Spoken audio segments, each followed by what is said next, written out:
Au nom de l'Assemblée générale, j'ai l'honneur de souhaiter la bienvenue à son Excellence M. Edgar Chagua Lungu, le président de la République de la Zambie. Je l'invite à prendre la parole devant l'Assemblée.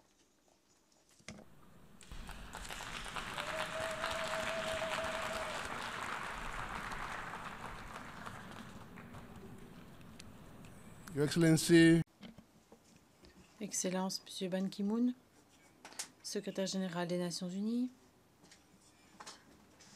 Excellences, Mesdames et Messieurs les chefs d'État et de gouvernement, Mesdames et Messieurs les délégués, Mesdames et Messieurs.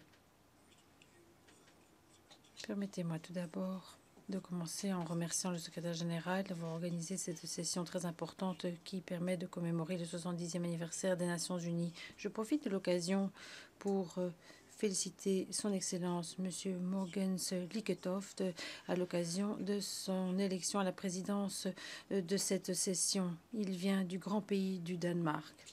Je suis convaincu qu'il présidera nos travaux avec grand succès. Je souhaiterais également rendre hommage à son Excellence, M. Sam Kutesa, de la République de l'Ouganda, qui a dirigé les travaux de la dernière session de l'Assemblée générale avec grand succès. Excellence, je souhaiterais exprimer ma profonde reconnaissance. Je vous remercie de me donner cette possibilité de prendre la parole devant l'Assemblée des dirigeants mondiaux. Comme vous le savez, mon pays se trouve à la croisée des chemins. Après le décès du 5e président de la République, son Excellence, M. Michael Chilufya Sata, le 28 octobre 2014. Paix et son âme. J'ai été élu président de la République de la Zambie dans les élections qui ont suivi et qui se sont tenues le 20 janvier 2015. Nous avons fait fond sur les résultats remarquables que nous avons obtenus dans le domaine de la démocratie et de la bonne gouvernance. Et les élections se sont déroulées d'une manière transparente, pacifique, libre et équitable, ce qui illustre notre attachement aux normes convenues internationalement par rapport au changement pacifique du gouvernement et de la participation populaire dans le destin du pays. C'est pourquoi je souhaite remercier le peuple de la Zambie, qui a été un véritable champion de la démocratie. Alors que nous nous réunissons aujourd'hui, je pense qu'il est de mon devoir de remercier la communauté internationale pour la solidarité sans faille dont elle a fait montre à mon pays durant des moments difficiles toute l'année dernière. Cette année est une année très importante pour l'Assemblée générale des Nations unies puisque nous commémorons les 70 ans d'existence de notre organisation. Dans nos débats, il est crucial que nous fassions un bilan des succès collectifs que nous avons engrangés, mais également des difficultés rencontrées depuis 70 ans, afin d'améliorer les résultats obtenus par cette noble organisation. Je suis optimiste. Je pense que la 70e session de l'Assemblée générale donnera le ton pour l'avenir et sera à la hauteur des attentes de la communauté internationale dans son ensemble. La Zambie est fière de participer à cette entreprise mondiale pour renforcer le mandat des Nations unies visant à promouvoir la paix et la sécurité, le respect des droits de l'homme et le développement pour tous. La Zambie, cependant, est préoccupée. En effet, les mécanismes pour faire progresser les trois piliers de la Charte des Nations unies avancent très lentement. Et ceci pourrait réduire à néant les résultats engrangés jusqu'à maintenant. Il est donc crucial que nous renforcions nos efforts collectifs dans les domaines qui nous préoccupent le plus, qui relèvent de la Charte. Nous avons adopté le programme de développement à l'horizon 2030 qui est centré sur l'humanité, l'environnement et les sociétés pacifiques. Ces éléments essentiels vont guider sa mise en œuvre et sera appuyé par le principe du « personne ne peut être laissé pour compte ». J'ai été encouragée par le fait que l'accent a été mis sur le développement. Ceci a caractérisé les débats ces dernières années. durant toute la rédaction de ce projet, de ce programme de développement à l'horizon 2030. Les leçons que nous avons apprises des OMD, l'expérience accumulée depuis 70 ans devrait nous servir de tremplin pour faire progresser nos ambitions. Nous devons tout faire donc pour assurer la bonne mise en œuvre des ODD et leur atteinte. Je suis convaincue que les précieux enseignements dont nous disposons maintenant nous montreront la voie et que ceci nous permettra d'arriver à un monde plus prospère, plus propre, plus inclusif, plus sûr. Excellence, durant ces 70 ans d'existence, les Nations Unies, l'ONU a été témoin d'un fossé au niveau des inégalités entre les nations et dans les nations. Et ceci est une menace pour la paix, la sécurité et le développement.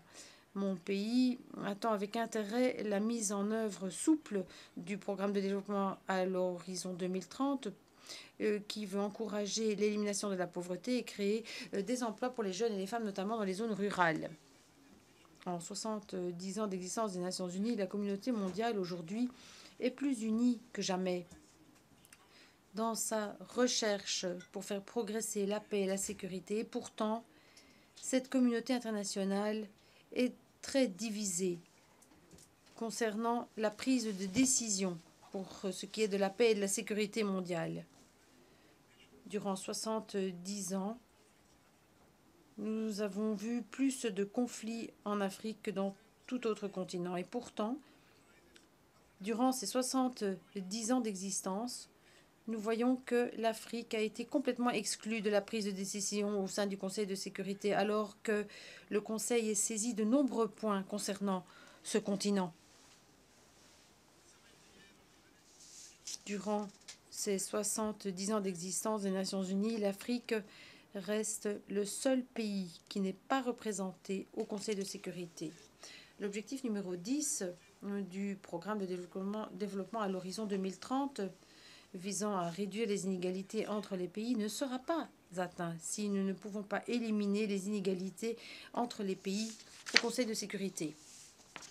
Les Nations Unies, donc, doivent redoubler d'efforts pour mettre en œuvre les réformes du Conseil de sécurité et s'assurer que l'Afrique dispose de la place qui lui revient dans la communauté des nations et puisse contribuer de manière équitable et efficace à la paix et la sécurité mondiale. Pour cette raison, la Zambie va continuer à offrir ses ressources pour le maintien de la paix, notamment le déploiement d'un important contingent de troupes en République centrafricaine cette année. La Zambie a une longue histoire de participation dans la prévention des conflits, dans le maintien de la paix et la consolidation de la paix. En tant que pays sans littoral, notre indépendance n'a pas été atteinte complètement tant que nous étions entourés de nations qui luttaient pour leur libération. Ceci a donné un nouvel élan à notre conviction morale qui nous a poussés à rejoindre les luttes pour la libération en Afrique. Et depuis, la Zambie a continué de participer aux initiatives de consolidation de la paix et à appuyer des efforts de maintien de la paix de par le monde. Nous continuons, comme d'autres, d'être préoccupés face à la menace du terrorisme, puisqu'il touche particulièrement la sécurité des populations civiles qui ne combattent pas. Excellence,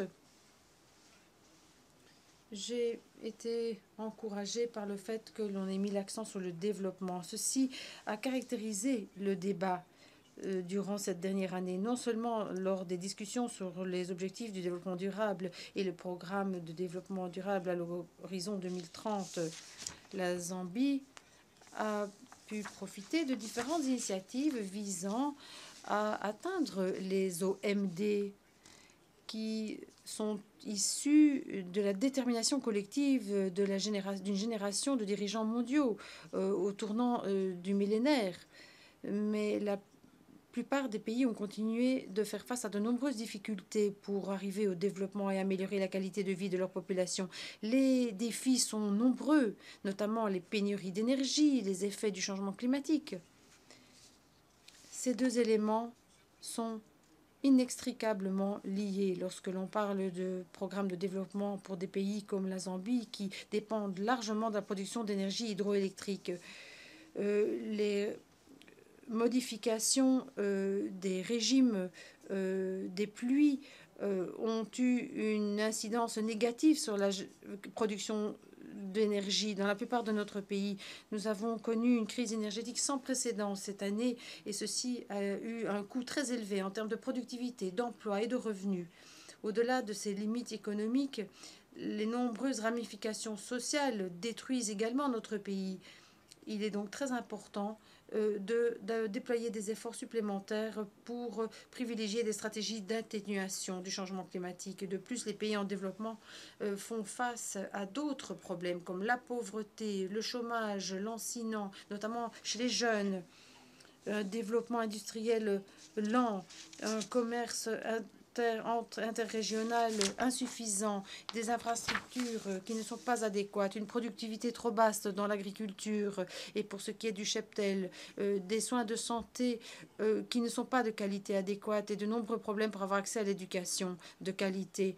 Il est donc important que nous reconnaissions ces réalités et que nous renouvelions notre détermination commune à nous attaquer à cela pour pouvoir respecter les principes de base de notre organisation. Nous devons redoubler d'efforts pour unir nos forces afin de relever ces défis complexes auxquels nous faisons face dans un monde de plus en plus interdépendant. Étant donné la nature démographique de nos communautés, la pauvreté reste une source de préoccupation majeure, notamment dans les zones rurales.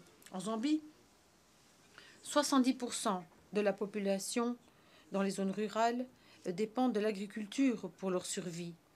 L'agriculture est une des priorités de mon gouvernement dans les efforts déployés par le pays pour diversifier l'économie en s'éloignant des activités minières uniquement. Le gouvernement prend donc des mesures qui visent à améliorer les capacités et la valeur ajoutée pour le commerce et l'économie de subsistance. Dans ces mesures, nous comptons notamment un programme d'appui aux agriculteurs, un projet d'appui au développement pour l'irrigation, des schémas d'octroi de crédit notamment, pour pouvoir exploiter pleinement le potentiel de cette industrie gigantesque. Nous cherchons également à renforcer nos partenariats afin d'améliorer les services dans différents domaines, l'accès au marché, la facilitation de transfert physique de produits vers les marchés.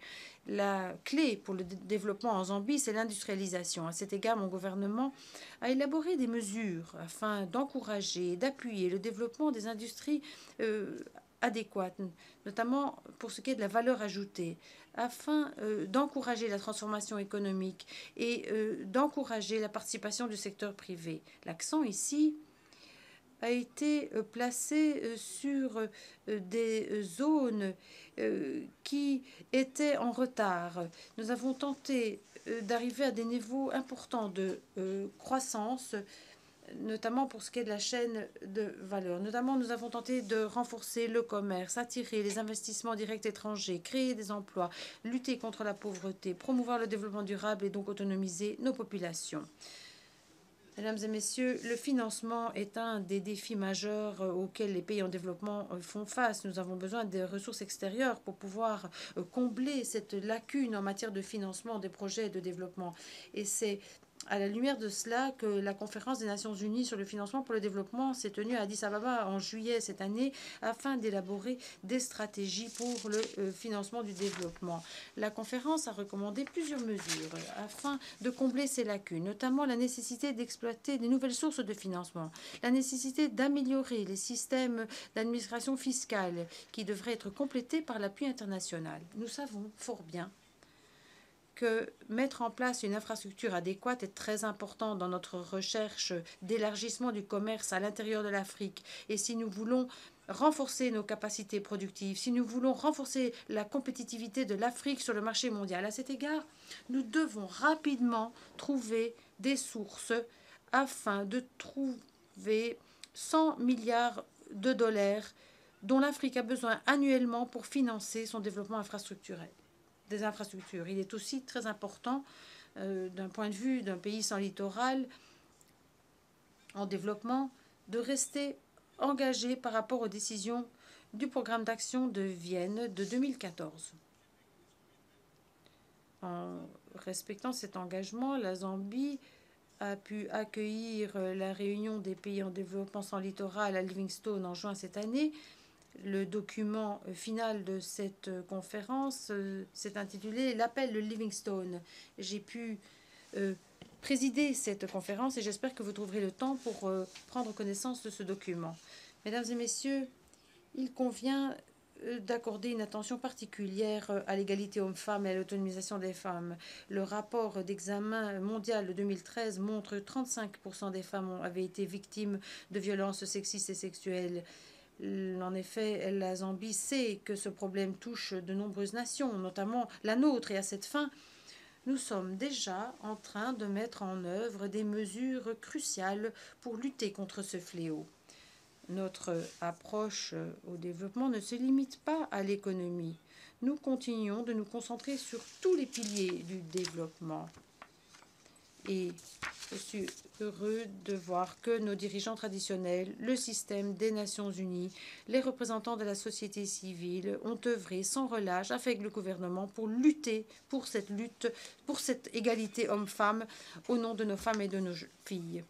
Mesdames et messieurs, un des programmes essentiels auxquels j'ai participé en tant que champion de la campagne Il pour elle vise à résoudre des problèmes issus de la violence sexiste. Ce projet a été lancé par ONU Femmes en septembre 2014 afin de se concentrer sur les cas de violence sexiste. Dans quelques jours, mon gouvernement, une fois de plus, lancera ce projet des garçons vers les hommes qui vise le groupe d'âge de 15-21 ans et qui a pour objectif d'encourager l'élaboration ou le développement d'une génération non violente. Nous sommes déterminés à combler les lacunes entre les hommes et les femmes. Une campagne extrêmement vigoureuse est en cours maintenant afin de consolider cette base en matière d'éducation pour lutter contre le mariage précoce ou le mariage forcé et permettre aux jeunes filles d'utiliser leur plein potentiel. Mesdames et messieurs, la situation des jeunes est un problème redoutable. Le chômage des jeunes est un des principaux fléaux qui les accablent. Pour régler ce problème, mon gouvernement a lancé une politique des jeunes à l'échelle nationale qui pave la voie à toute une série de mesures pour appuyer le développement d'une génération productive et vibrante. Nous avons comme objectif de créer 500 000 emplois dans les 5 années à venir. Et cet effort dépendra beaucoup de l'aide apportée par le secteur privé. Nous consentons également des efforts pour aider les membres les plus marginalisés et désavantagés de nos sociétés, notamment les personnes handicapées. Nous souhaiterions être sûrs que ces personnes puissent utiliser leur plein potentiel et qu'elles puissent participer aux efforts de développement nationaux comme tous les autres citoyens. Mesdames et messieurs, les défis sont nombreux, mais ils ne sont pas insurmontables. Les Nations Unies ont été un allié capital pour résoudre certains de ces problèmes. Et en grande partie, l'histoire de la Zambie ressemble à l'histoire des Nations Unies. Je suis convaincue, mesdames et messieurs, que grâce à nos efforts collectifs concertés, grâce à notre détermination et à un travail acharné, et grâce à un leadership visionnaire, nous allons surmonter les difficultés. J'attends avec intérêt de pouvoir travailler avec vous pour nous assurer que ces solutions partagées puissent être mises en œuvre dans l'esprit de cette organisation. Merci de votre attention. Je remercie son Excellence, le président de la Zambie, de son allocution. Et je prierai les délégations de rester à leur place en attendant de rendre un dernier hommage au président.